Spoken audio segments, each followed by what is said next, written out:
Hello and welcome to What We're Watching. It's Katherine. And Liz. And Ed. And John. So I'm going to start with something that I'm watching with my husband, Eric, and John, who comes over on Sundays. Not me. Yes, well, that is our regular routine that John comes over and we watch stuff on Sunday nights. So we're watching on Apple TV Plus Constellation, which, it's a cool sci-fi show. Did Eric suggest it? Do you remember, John? Yes.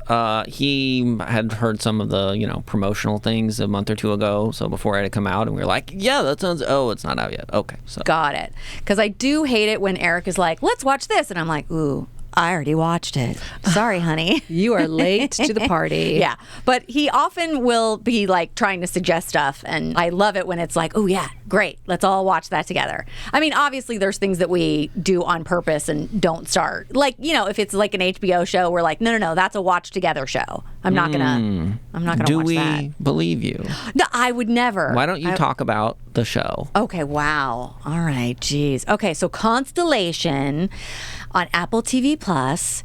It's a sci-fi show starring Naomi Rapace, who most people know her as, this is actually how Eric pitched the show to me. He's like, it's that lady from Dragon Tattoo. I'm like, oh, okay. I don't know if he said lady. He might have. Yeah, although most importantly from the original Swedish version. Correct. And also people know her from Prometheus, which was that an alien?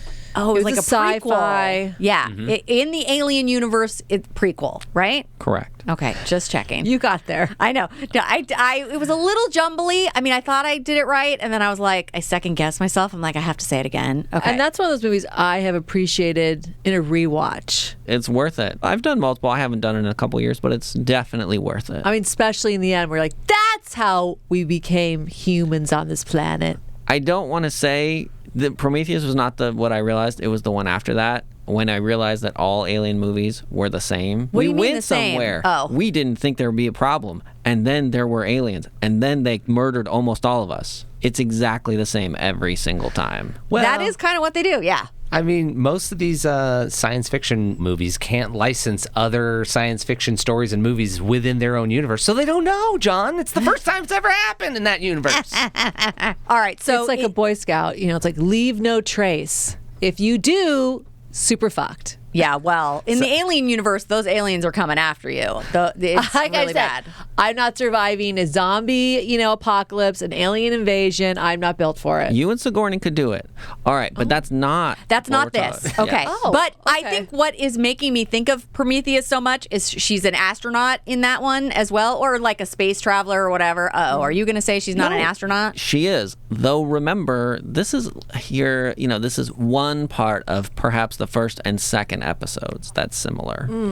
I see what you're saying. So yes, in Constellation, Naomi is playing an astronaut. She goes up to space.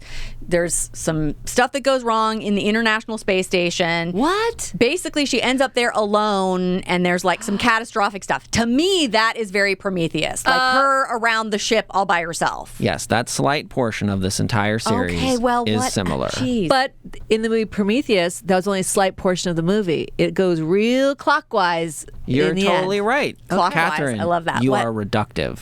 Oh my gosh. Okay. All right, let's get back to this show. All right. But isn't this not all the way out yet? Aren't there still more episodes of this? So it could potentially turn a corner somewhere. She could go back to space and be alone again and have to escape again. Yeah, that seems unlikely. I mean, John has a point that the Prometheus parallel is more like the beginning of it. It's not just an ongoing, she's in space the whole time. I wonder what she thought when she read that script. She's like, this seems familiar. Well, the pilot must have, because that was the first episode, and that's where she was, in space. Wait a minute, Catherine. Should I remind you of one of your favorite quotes? Uh-oh, what? There are a lot of shows about doctors. That's true. Listen, yeah. She probably was like, hey, I know how to do this, and it's a paycheck. Apparently, there are a lot of shows about space escapes. Yeah, well, this is another one with her doing a space escape. Okay, so it's her.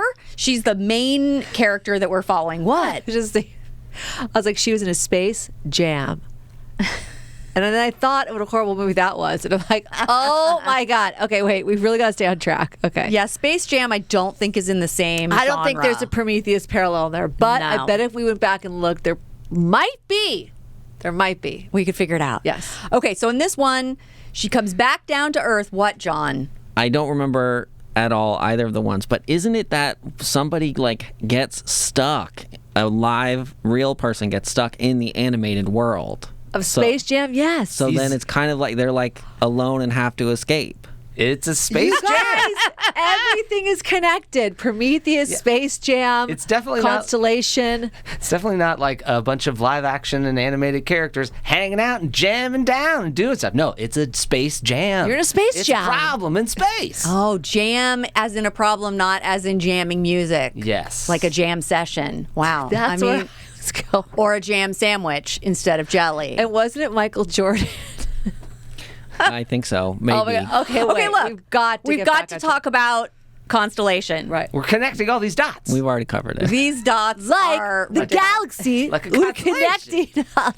like the constellation, all the stars. Yeah. Okay. Wow, we're doing a great job. Okay, so the main thing is she comes back to Earth and things are a little bit wonky. She's not sure at first what's going on. And we know as an audience as the episodes progress, and as Ed has pointed out, it's Apple TV Plus, so not all of them are currently available, but we're doing a slow roll. So I think we've got 3, maybe 4 at this point. Great. Totally enjoying it. It is weird, though, because you're not sure what's happening. We know more than her character knows, for sure. Because we know that they did some experiment up in space, and they might have kind of messed up her knowing what version of the world she's in. Does that sound right, John? That's true, except, I mean, isn't it possible it exists for some other characters, and therefore... Oh, for sure. It's for a sure. parallel universe. we don't know yet. We don't know. That has not been totally revealed. Well, but my only point was it might not be specifically just this recent experiment. Yes, I think this recent experiment was prompted by this happening before to other people, is what you're kind of getting at, right? This is all supposition, but yes. This is all supposition. Okay, so I think the most important thing to mention is that John is alluding to this character that definitely has had some kind of weird parallel universe thing happen to him. And we think, again, supposition. So he is the one that's spearheading this experiment to try and figure something out, which may be also causing things. We're not sure. That character is played by Jonathan Banks, who is from Better Call Saul / Breaking Bad. Very recognizable, older guy, bald. Mm-hmm. I do need to say that John and I are in the middle of watching Better Call Saul. We're past No. the middle. Okay. We're way past the middle. Well, we are technically past the middle, but it does feel like on a timeline we should have finished by now. Well, we're possibly only 3 years behind. That's a little bit far behind. So we definitely have all of season 6, but the important thing is that Jonathan Banks plays Mike in these 2 shows, in Breaking Bad and Better Call Saul, and he is equally grouchy in this Constellation show. Did you not think that he was he's very smart and capable like he is in those other shows, but like still grouchy like those other shows? I would say in those other shows, this is all very important, by the way, he's, I would put him at 60% grouchy, and I think we might be at 80% in Constellation. I mean, it's possible. Wow. I thought you were going to go the opposite direction and say he was not as grouchy, which I was very shocked. Go ahead, Ed. More grouchy, but less violent than those other shows. He's usually like, the steam gets let off. Don't speak too soon. Oh, no. Yeah, we're not sure what's going to happen. At this point, he's not killing anybody. Not on purpose. What? Katherine, spoiler alert. Okay, so what I want to say about Constellation is it's very intriguing. It looks amazing. Naomi Rapace is very good.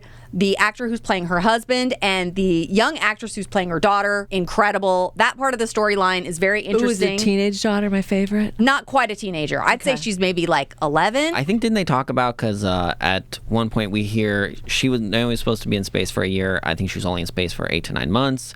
I think they said the daughter was 9 to 10, which is an 9 to 10. important. Okay. What was the thing? It was like an important transitional time. A liminal time. Oh, it was very liminal. Yeah. And then somebody was like, what's liminal? An in-between stage or whatever. Well, yeah. she knew what liminal meant, but in this context, Way too cerebral. Calm down. Yeah. 8 to 9 is a complete cush age. You haven't hit hormones yet. Everybody needs to slow your roll. it's 9 to 10. She's liminal. I don't know what you mean. I have never heard that. And now I'm going to look at our nieces around that age and we are you a liminal time right now? Are you in your liminal period? Are you liminal? Don't liminal me. How dare you? I'm in my liminal period. I think, possibly, any stage of a child, 9 months is every 9 months is liminal. Someone gone look for a up what big this shot. word means right now. No, there was that great TV series in the 90s, the Liminal Years. The liminal. I wonder what show you were referring to. I Wait, wonder. I'm like, Oh, are you going to look up liminal? I don't even know how to spell it. And this is like, it's so rare for me. I'm like, I literally don't even know what this is. Okay, well, while you're doing that, Hold on. okay. I was just going to wrap up Constellation. Liminal. Oh, my. Okay, you guys. What does it say? First of all, it starts with a very teen-looking photo of a girl staring off into a forest. So already it's very emo. Liminal is from the Latin word liminal, which means threshold. A liminal space is the time between what was and next. It is a place of transition and a time of waiting, of not knowing of the future. I mean, it's entire childhood. I cannot. Like I said, As much as I love writers and a thesaurus, calm down, people. that was the reaction you're supposed to have, and that's what they were evoking and did in the show. So. Yeah, in the Perfect. moment, her reaction was very much like, "Are you kidding me? Why are you Perfect. saying that?" Okay, then I like that. I mean, it did suck because she was gone for almost a year, and her daughter kind of was not doing super great. And then potentially she comes back to a universe in which she's a different person, so things are a little wonky. Oh my God, something liminal really did happen. Oh my God. Okay. So liminal. Okay, so anyway, she was on the Constellation. liminal mission. I don't know why no one caught on that She there's was on the something liminal- happening yeah. in between stages up there. Oy, oy, oy. All right, so Constellation. If you can get past the use of liminal, it's totally worth watching. I don't know if I can. It's only one scene, and they say it one time. Right, I'm John? out. No. No. I'll tell you where it is, and you could just skip it. Perfect. Okay, so that is on Apple TV Plus. Really good, and currently being released, dropped, whatever you call it. I don't know. What is it called? Dropped, right? Yeah. So the other thing I wanted to talk about is Ghosts is back. So this is now season love that 3. show. Oh, I do love this show. It's so cute. It's based on a British show of the same name. And some of the characters are parallel, but not all. They definitely are doing their own thing. So first we have our main characters of the husband and wife, and they inherit this mansion, and the wife has an accident and now can see ghosts and can talk to them. And the husband is fantastic, and he's always like, "What are they saying, honey?" And like it's a very cute dynamic. Instead of like, I would have hated it if he was like, "I don't believe you." No, he's totally into it and like supportive, and it's great. So she is from iZombie, and that's Rose McIver.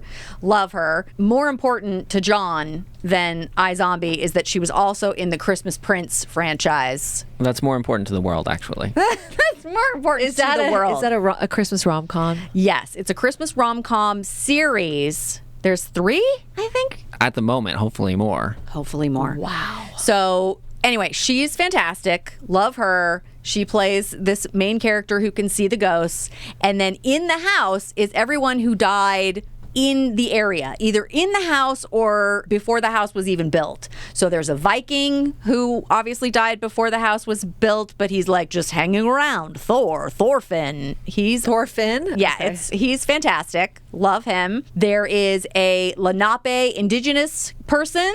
This character is great. He's got a really fun thing that they're doing this season where he can go into people's dreams, which is a new revelation, which is very fun. Also, we have a captain from the Revolutionary War who is currently engaged to a guy from the British side who also died on the premises, which is a very fun romantic They're relationship. spending eternity together. Yes, so cute. The whole thing is kind of complicated, but also super fun. It's very light, And all of these ghosts are big characters, which is fun. And they don't have to feel really very real or grounded because they're all from like weird different time periods and doing these, broad characters. Another one that I want to mention is the hippie, Flower. We had her the first 2 seasons, and then it looks like she might be not here this 3rd season, but... So where'd she go? I mean, did they transcend or they go down? Well, this is going to sound really inappropriate. Within the show, the ghosts don't know that this is an inappropriate way of saying it, but they say that they get sucked off because a light comes down and they get sucked up into the light. So they're like, what? She got sucked off? I'd love to get sucked off. When am I going to get sucked off? It is very funny. Okay. Yeah. So within the context of the show, that is a running joke that they are oblivious to how that sounds, and they end up saying it quite a bit, which is very funny. So in addition to her, who I hope we get back, I did a little bit of sleuthing, and it looks like she might just be out for maternity leave, so they'll figure out a way to bring her back. So anyway. Not sucked off. Right. Currently, the other ghosts think she has been sucked off, but it may turn out that she was like, asleep in the barn or something and will reappear. I mean, we all hope, because we don't want to lose Flower. She's a very fun character. We also have Pete, who is it's not a Boy Scout leader. It's like an offshoot fake one of that, but he's like in a uniform and he's got an arrow through his neck. Ooh. He is hysterical. He's like from the 80s and is very like, gee, Willikers, nice. And he's fun character. And then also a bro-y like investment guy who has no pants on, which is a great running joke. Okay, so the way they die, they're pretty much... Yes, they're set. That's how they're set. Yes, and I think the only two that How unfortunate I for know. some. Well, for some, if you have no pants, then you're really Or an in arrow trouble. through your neck. Right. Ugh. So the last two that I should mention of the core ghosts that are in the house are the owner of the house, which is a distant relative of the wife character. She's like the great aunt or whatever. She's a Gilded Age lady, and she's got a lot of very funny sensibilities of, she's great. And then last we have a 1920s singer. So, I mean, it's just a range of ridiculous. Big cast. It is. It's a very fun, you've always got a bunch of different stories going on, stuff with, the livings and the ghosts. And then it's great. The livings. The livings. They do call them the livings. They did figure out we can expand the cast just to having other characters. Oh, there's a whole group of ghosts that live in the basement that all died of cholera. And Cholera Okay. Nancy is hysterical. I mean, it's very, very enjoyable. I highly, highly recommend. It's just delightful. Okay. That's it for me. All right, Liz, you want to go? Wow. I know. I watched something that was a little off my normal taste palette. Oh. But I saw it and I was like, why not? And I'll tell you why I thought why not. So it's the new movie on Netflix called Players. Oh, okay. And the reason why I was like, whoa, was Tom Ellis from Lucifer was in it. Oh, you do love Tom Ellis. I love him. Yeah. He's so good. But I don't know if he'll ever be able to really capture the magic of the diabolical character of literally Lucifer in the television show Lucifer. Yeah, which sometimes- you can stream that yeah. whole series. It's available. Sometimes it's a perfect match of the actor and that character, and you're like, I'll never get that again. That was But, yeah. genius casting. Like that role was made for him. So this is actually focused around a group of friends all in New York. And once again, sort of an ideal version of New York. They're all writers or young single people led by Gina Rodriguez. Oh, I love her. Yeah. Mac. She's a sports writer. About every romantic trope falls into it. I mean, Good. John, you'd be very thrilled. Good. Immediately, I'm like, nope, she's going to end up with him. I mean, literally almost immediately. So Damon Wayans Jr. is in it. He's great. He has a very charismatic presence on screen, so he's awesome. Coach? Coach, love him. So, and it's an adult rom-com. I mean, there's a bit of sex. I can't even remember if there was nudity or not. If it wasn't like so scandalous. I don't remember.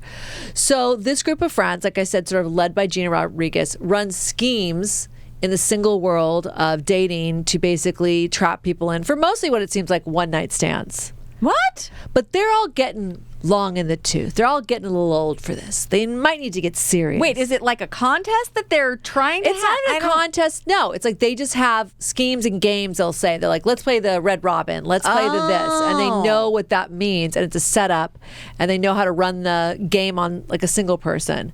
Like one of the opening scenes is Gina and her friend, and it was played by, I love this guy. I've never seen him before, August Prue. They walk into a bar and kind of get in a fight. And she's like, that's it. The trip to, the Bahamas is off. And there's a single girl sitting there like, what? Hold on. What do you mean? Right. So it's like there's setups. They set up each other to score. And they're all sort of like they're the wingman, right? Yes. Because they're helping the other person with whatever the scam is. Right. Oh, okay. And like I said, they all seem to either work or they're writers at an open space, cool New York loft type of a magazine. Okay, great. With sort of a disgruntled boss, but then a really cool little secretary, and she's a big social media star. Liza Koshy, I think is how you pronounce her name. Very fun, brings lots of energy to the screen every time she's on. Great. Like, wow, girl. But the fun ensemble. Now, what gets thrown in the mix is Tom Ellis. Yeah. He plays the character Nick Russell, who's a very prestigious, well-received writer, like a Pulitzer, winning writer. So he comes in and Mac wants to run a game on him, and it works, but then does she want to get serious with him? Ooh. But then, is she really being herself? And if she's not really being herself, how can she be in love? And Damon Wayans totally calls her out on it. I mean, it is just, yes, John? No, look, this totally isn't Wedding Crashers without the weddings. I mean, pretty close. I mean, all I gotta say is, you wanna go check, check, check, check, check. The acting is strong enough that it carries it.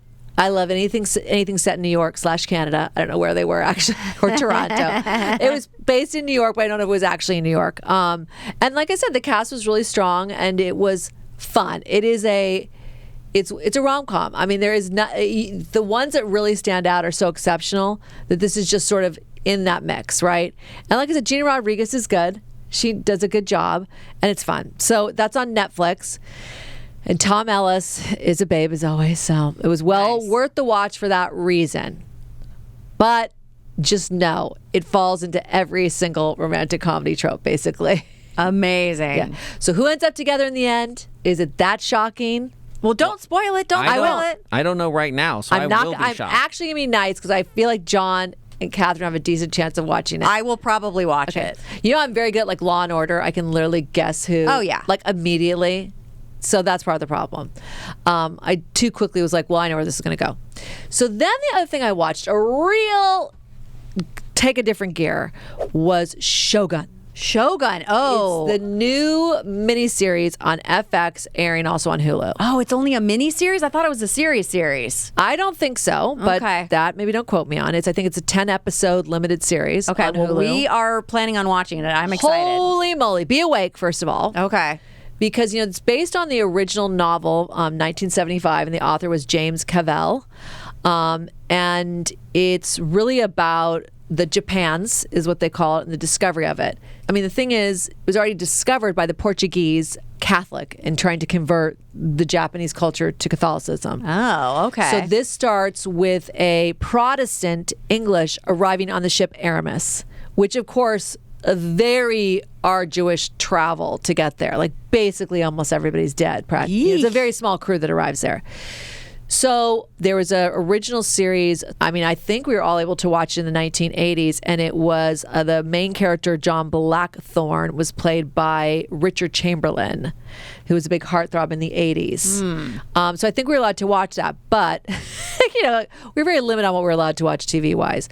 So we may or may not have been allowed to watch. I mean, we were watching it through the little crack in the stairs, Oh, yeah, when you would lay down on the top of the stairs and look down. I feel like we were allowed to watch it because that was like on just network television. And they just did Everybody Spoke English. Of course. They're not doing that with this. They are speaking Portuguese. They are speaking Japanese. So it is, you are having, why I said like, be awake, is because you're having to read subtitles. It makes it more authentic. That is for sure. Sure. And the casting is incredible. It is truly what you call an epic. So I guess they announced in 2018 they were going to do this series. Oh, wow. 2018. Now, yeah, but who knows with COVID and everything else? Because this is an epic. I mean, this was a huge undertaking for the production team because we're in 2024 and it's just airing. The cast is led by Cosmo Jarvis. He is basically the pilot, the English pilot. And that's what they call basically the navigator on the Dutch ship. Oh. I looked up his resume. There wasn't anything that stood out that was like, that's where you know him from. He has worked, but I feel like the last couple of years of his life has been devoted to this. I thought, wouldn't they have picked somebody that spoke Japanese? I mean, he arrives and it's like, wow. Because the Catholic hates the Protestants, and so... Oh, you mean within the context of the story? Yes. This captain... he's not a captain. He was the pilot. Oh, the pilot, that got sorry. them there to the Japan. But he doesn't speak Japanese. Holy crap. So neither does any of the crew. So they arrive, and it's like to arrive in like truly a foreign world, a foreign country, and to not know the language. You are relying on maybe someone translating you, maybe not accurately, and that'll have consequences. Sure. Mm-hmm. Because, I watched a series, we were on a hiatus during this, but it was so well received, and it was The Blue Eye Samurai. And that's a Netflix animated series about like a samurai in the Japans. And they're calling it Japans, but we would just say Japan, okay? Yeah.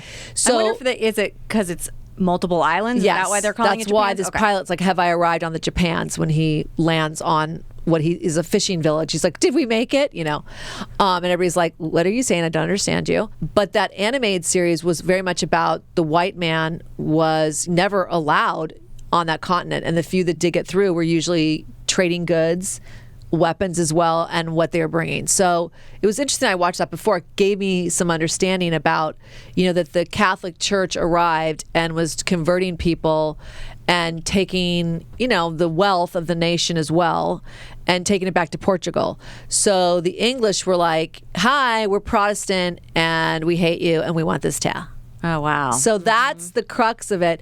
But they arrive at a really bad time because the Lord who oversaw these maybe 5 big families in Japan just died. And he assigned like basically a royal court or like because his son is too young to inherit the throne at this point. So A, got to keep the son alive, and B, you all got to get along until he's able to come to power. Do you think that's going to go over well? No.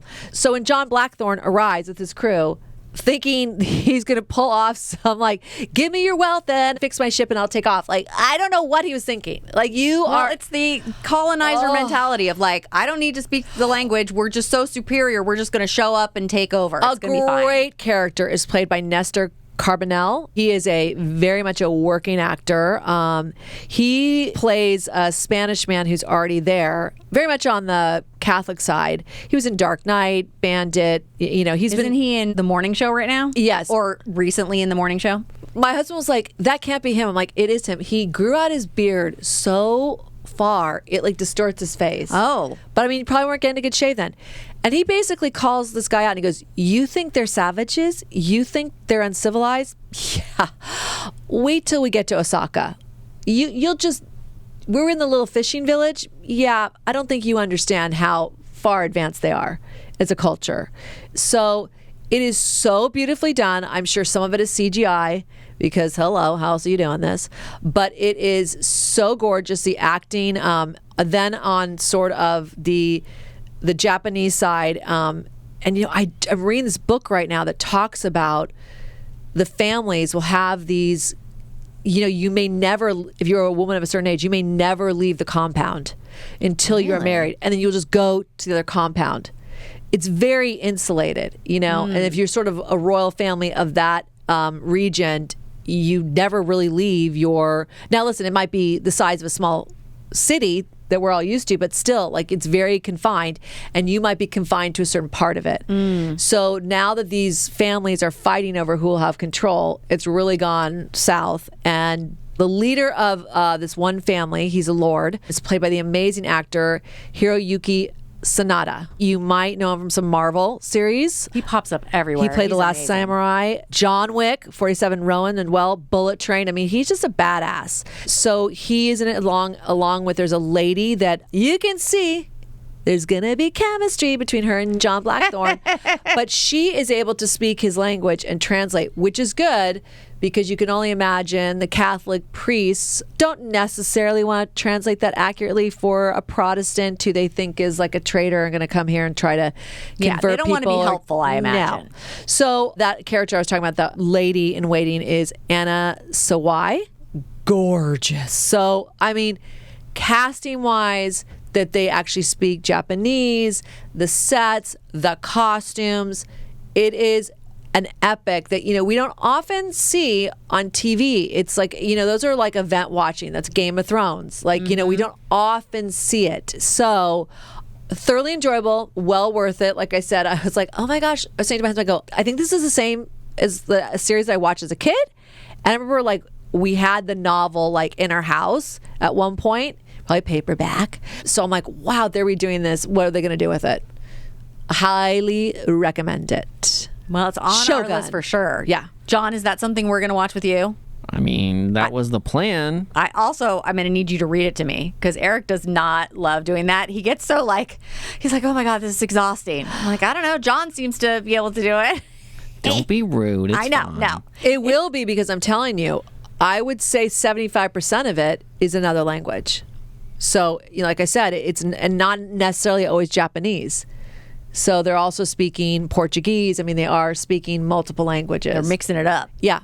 Which leads a total authentic element to it and makes you realize how, like I said, arriving in this fishing village, basically almost starved to death, not knowing a language. I was like, did the translator die? What happened? No one spoke the language where you were being sent.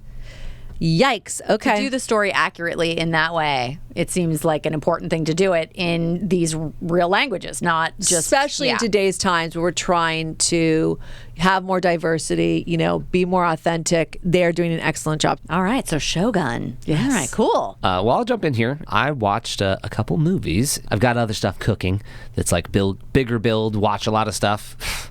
I ran into a 30-hour, oops, I didn't mean to open that one up. Damn. Whoops. That's going to take a while to bring to the pod. But I bought some fresh movies. I think the first one I wanted to do was kind of like on the Oscars conversation right now. I got invited to go see, and I mentioned this in the last episode, Poor Things by Yorgos Lanthimos.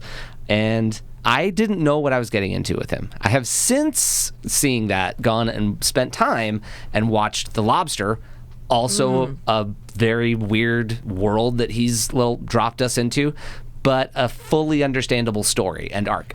Given what's happening in that movie is odd, I might have understood what I was getting into with this movie. And also was able to track down and watch The Favorite, which I think John is nominated to win some stuff. Apparently, it was nominated 9 times. 9 times. With Olivia Colman winning. Fully deserved in that, but I wasn't really sure what that one was about either. That one was like a weird time period piece, but also frickin' everyone's got some weird stuff happening in there. And Emma Stone. So there's this... And the writer. So it was the three-peat. Yeah, exactly. And so one of the cool things is I got to go to the screening. A friend invited me, so I didn't have to pay, which is awesome. But there was a Q&A with Yorgos, Emma, and the writer. What? And they said that, well, given how weird this movie was, we just already shot something else. We have something else ready in case this fails. They already have another project lined up, shot, ready, and going to come out, this year sometime, probably. But it was based on we don't know how we're going to make this story work, and it may not work. Meaning, they were so unsure of whether or not Poor Things was going to work that they shot something else already? There was a part of the interview or the post Q&A with Yorgos where he's like, well, we were originally going to do it in black and white. And then 3 weeks before we started production, I told the production crew that we'd like to do it all in color. And they're like, what? We've been spending months building this set.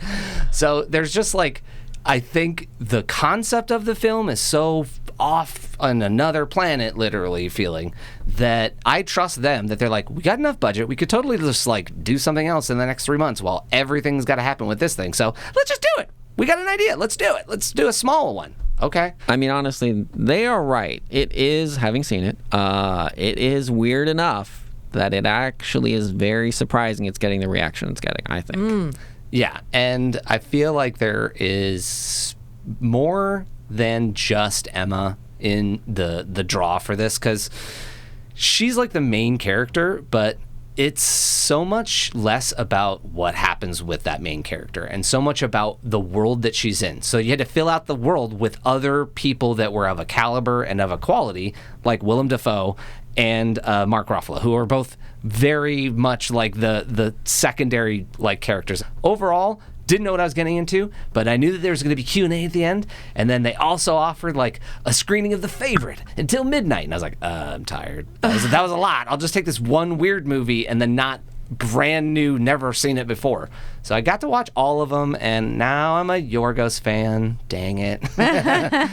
But for sure, I'm going to have to like dive in and find like the production designer on this, because for me, it was like stepping into a Wes Anderson craft level, like fully developed world and universe, but then a story by like, I think I compared it last time. It was like a Wes Anderson Nightmare. Oh, yeah. Not a fun story and not So like characters. Tim Burton mixed with Wes Anderson? Yeah, Okay. yeah, exactly. So anyways, I recommend it, but I definitely was seeing some of his elements and Emma and the things that he had brought into the other movies. They all show up in Poor Things. It's just it's such a fully developed entire world compared to The Lobster or The Favorite. Those had their weird elements, but they were really rooted in a real world. Something that already existed. And or something that you could kind of attach to yourself. Like, I mean, The Lobster, yeah, it was weird, but it was basically about grief and how people deal with it and what they aren't dealing with. Okay, great. I accept that. I don't know why that's the answer that you came up with this movie, but whatever. I don't want to ruin that either. Yeah. So no plot spoiling, just be open-minded when you go into this movie, especially if you've read the one sentence blurb of like an infant's mind is implanted into the adult body of a woman. You're like, that sounds weird. I don't know what he's going to do with it. Oh, he did real weird. I loved it. And that's what I have to say. Well, she's Emma Stone, is winning most of the awards and is definitely on track for Oscar favorite. Yeah. Hence, circling back to Ooh, the hence favorite. Okay. Speaking of favorites, what was once the favorite and is now non-existent anymore, I watched a movie called Blackberry, which is about not fruit. Like I miss my Blackberry. I know, loved right? it with the keyboard. Oh, and the rollerball. Oh, I miss Yeah. it. Exactly. And legitimately watching the movie, because I've watched a couple of these like tech up-and-coming movies or like the TV series Halt and Catch Fire. So like there's a couple of them are telling these stories and they're interesting. And then they're written well enough or written in such a way that you're going to like fall, not in love, but you're going to fall onto one side of the story and like be on one character's side to support. And I got to say, it was not my favorite way to experience Jay Baruchel. He ended up not being a good guy at the end. He made business choices, which when you watch this movie and you understand, BlackBerry, it's just like all the other cell phones. No, it was like a startup. It was a startup when there weren't startups, and they made the concept of this mobile computing device, and they weren't really reinventing anything. They were kind of static. The iPhone drops, and that just destroys them. Yeah. So none of that's news, but the way the story was told and some of the character performances were really enjoyable. So Jay Baruchel, great. I love him in most comedy things. Him playing like a techie, not very outspoken character was fun, but his best friend, Matt Johnson, was hysterical and also like you wanted to murder him. Like the best friend that will like stand up for you and like shout at the top of his lungs that no, someone's beating you up and someone's treating you wrong, and he needs to shut up right now because like we're a $1 billion company, so don't act that way. I'm not sure, because in the movie sometimes they'll do this for the audience to attach them, like be able to track that that's the same character all the way through. He had a headband, which really read like late 80s, totally fine, startup company. It's just two guys. That guy's got crazy hair. He wears a headband. He wore it until Blackberry wrapped. Like 12 years. Fully committed to like that style. And I'm like, I don't know that he maybe there's photographic evidence of like every time he wore the headband at work, but it wasn't an everyday occurrence. In the movie, he looks ridiculous. That's his move, yeah. But you really got to hate that about, him, that he isn't changing, he isn't growing, and he isn't, modifying himself for the way this business is. But he does get one of the best like recaps at the end, little text blurbs at the end of the movie, that he may be secretly one of the richest men in Canada. Like, oh, yeah, because he sold out at the top. Like, he cashed out at the top right before it crashed. So he got all the money from that stock. Oh, wow. Before he got fired. Now, you want to know, Ed, I just looked up images of actually him. A lot of baseball caps. I'm seeing no headbands. What So the again, heck? it may have just been a character style choice to differentiate him, and he can't be wearing a baseball cap in every shot because that would ruin the lighting. But the headband was a choice. Hysterical. And it stood out to me at the end of the movie, like, he's still wearing the headband. He's about to get fired. This has been like 10 years. Dude, you're 40. Get rid of the headband. No, he was super into the headband. Like his character. The main character, Jay Burchell's character, is like silver haired the entire time. So like he doesn't age much, but this one other character, like, yeah, the life and death of a company over a decade? I can't believe that you didn't change. You didn't make enough money to get a different headband? Just says Blackberry. Anything. It's a lot of fun, and I will say this, that what usually happens in these business takeover things is that somebody with business experience comes in, and they are the badass that gets all the business done. And you got the product and the ideas, but you need your badass. I loved Glenn Howerton in this, and if you don't know the name, he's from Always Sunny in Philadelphia, and he's like the kind of, uptight one in that show. He's the most uptight. He's like playing a character who's like early onset pattern baldness, so he's like bald through the middle, so it's just all shaved off, and like he's got the crown of hair. It's like amazing. I'm like, is that him? He's going for it. He's really playing a serious badass or like a mean business guy. All right, I love it. There's no comedy in him, like, at all. So ultimately, Blackberry, totally worth a watch, but it's it's old tech companies, which I may or may not care about more than other people. So that's my thing. And where is that right now? Oh, that's on Hulu. All right, that's it for me. Who else wants to go? Who's left? John, your turn. Who, me? Sure, fine, I'll go. So, continuing the Academy Award nominees, I did watch the 4 shorts, only one of which is nominated, by Wes Anderson. Oh. The Wonderful Story of Henry Sugar. They're all on Netflix. They were last year. Everyone is behind the times. Watch them. I've watched some of them. There you go. Good job. Only one is getting the attention. All these are original Roald Dahl stories, of which I have not read. I don't know why I don't know about these, but I don't. However, he treated them in kind of it's been coming on in The French Dispatch and Asteroid City in a very theater troupe type of way, including moving visible sets and stagehands. Awesome. But then basically a core group of 5 actors that are in basically all of them and are your main characters, and you don't get any other main characters. I mean, look, this is a fantastic group. Ray Fiennes plays Roald Dahl, and you're like, apparently they did an incredible recreation of Roald's house and writing room. That's he went and visited Wes did, and then they recreated it, and it looks insane and totally fits Wes's style, and you're like, great job, got it. He also plays a couple other parts throughout all these. Benedict Cumberbatch is obviously the lead of our initial Wonderful Story of Henry Sugar, because he's Henry Sugar. And then we have Ben Kingsley, and then we have Richard Ayoade and Dev Patel.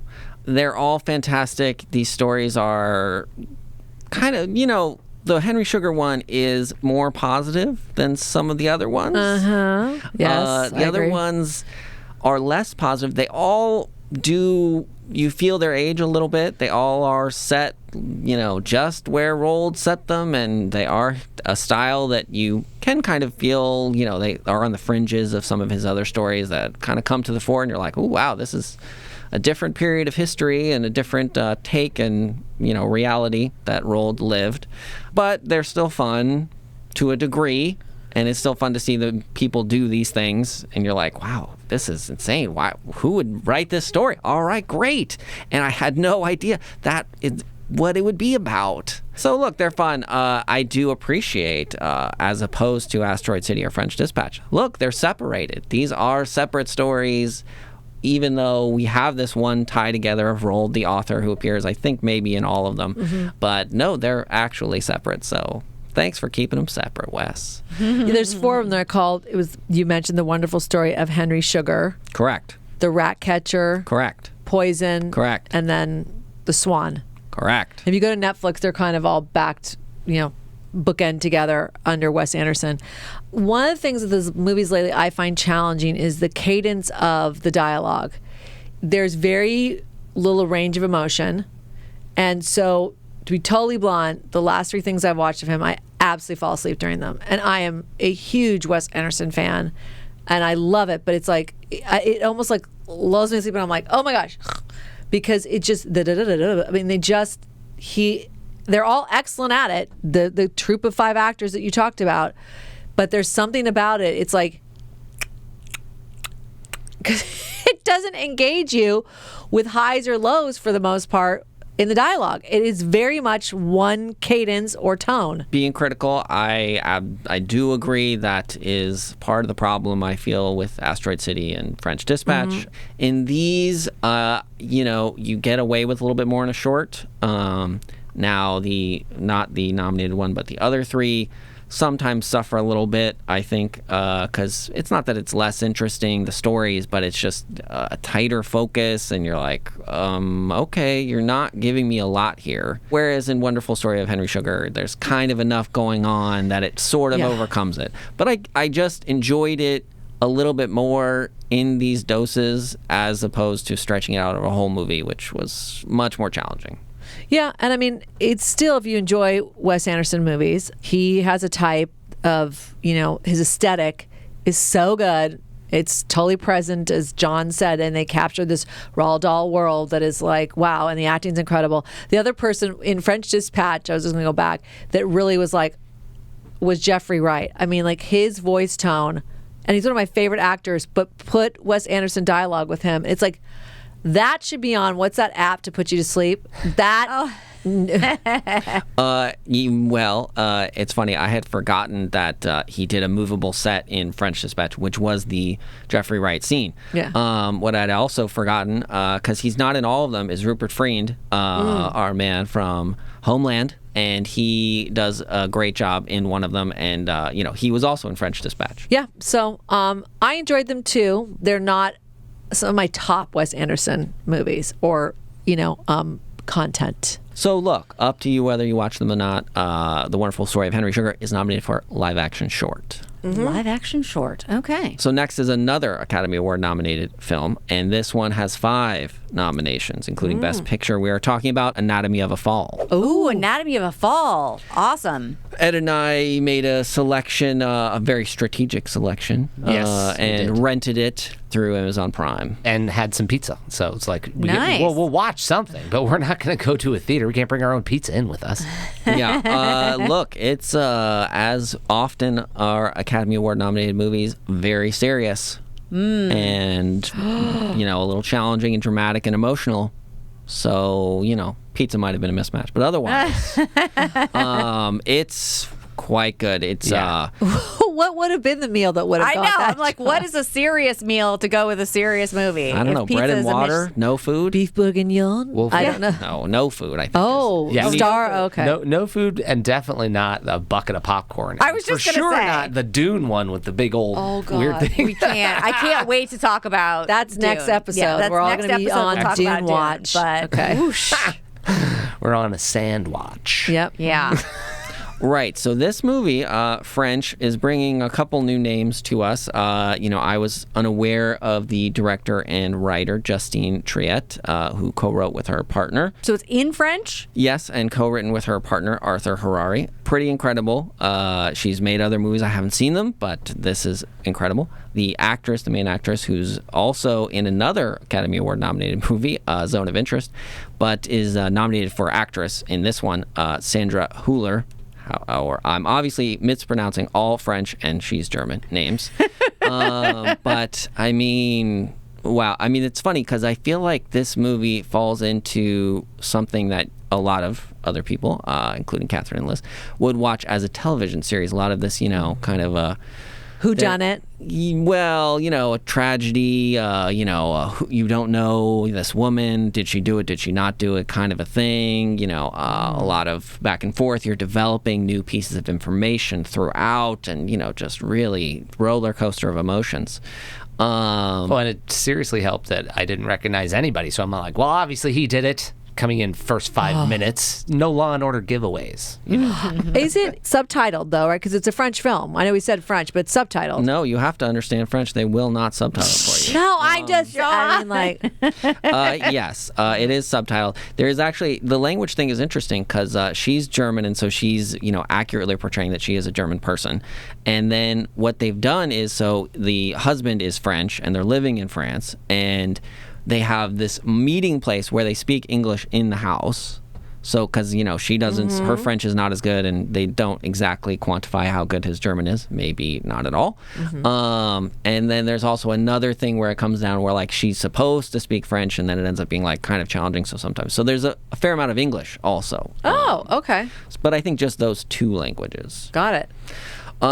It's pretty incredible. I don't know, right, Ed? Yeah, ultimately it was like, I'm not excited about any of the remaining Academy Award movies. They all look like downer stories.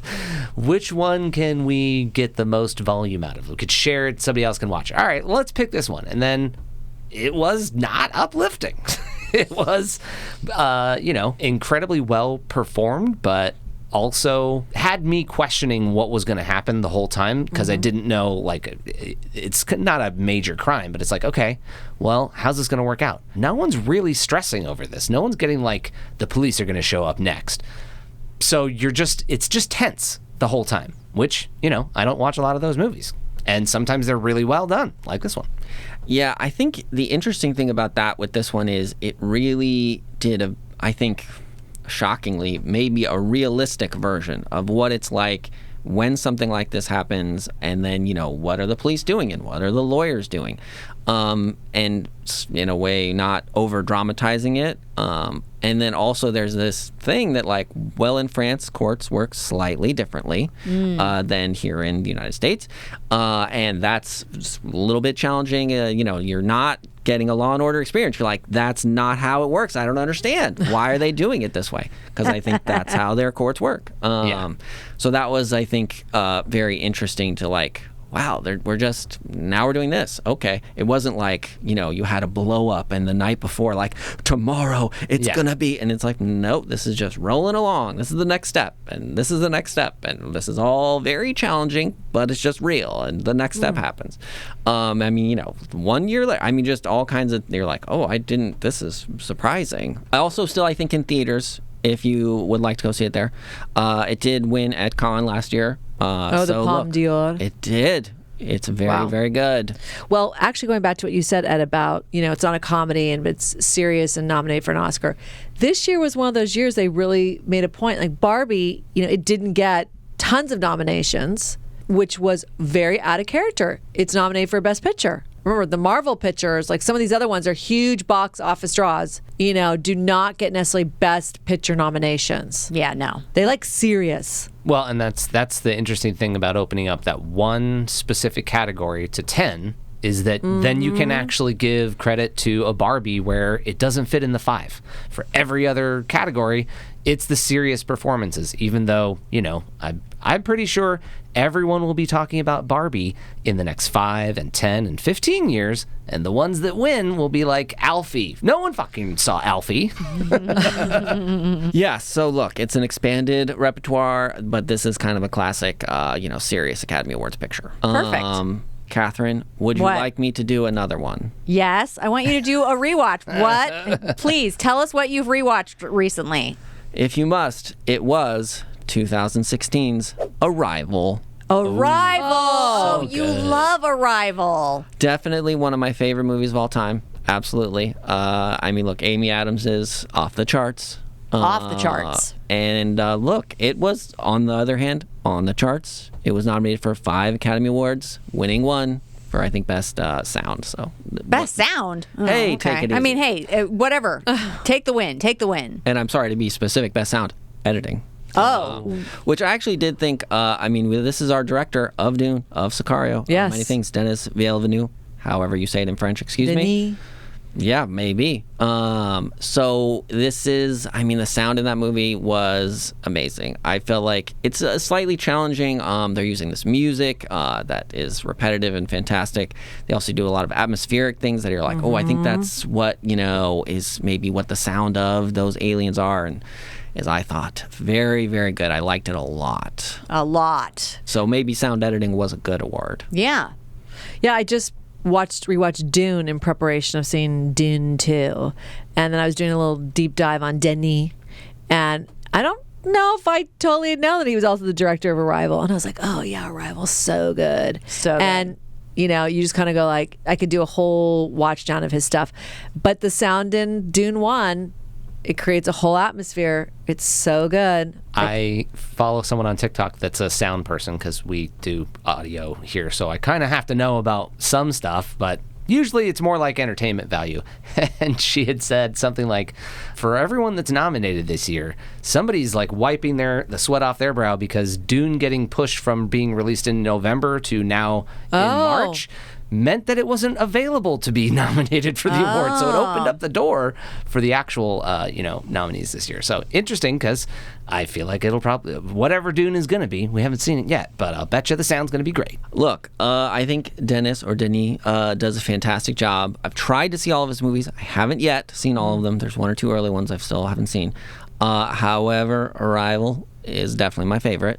Sorry, it's my favorite. And look, I mean, you got a lot of other great people: Jeremy Renner, Forrest Whitaker, Michael Stuhlbarg. I mean, it's just great. Who doesn't want aliens, time slipping, and children issues? What a perfect combination. The most interesting thing of Arrival to me is the building of language. That is such a phenomenal thing to think about. My daughter, who's very interested in linguistics, the idea that like you could have a whole different approach to language, and that they came up with that to make this movie. Like, how's a different way of building a language separate from the time thing? But it goes all the way back to my Shogun.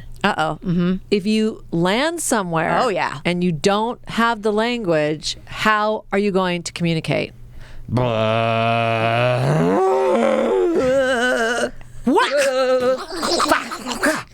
Splat!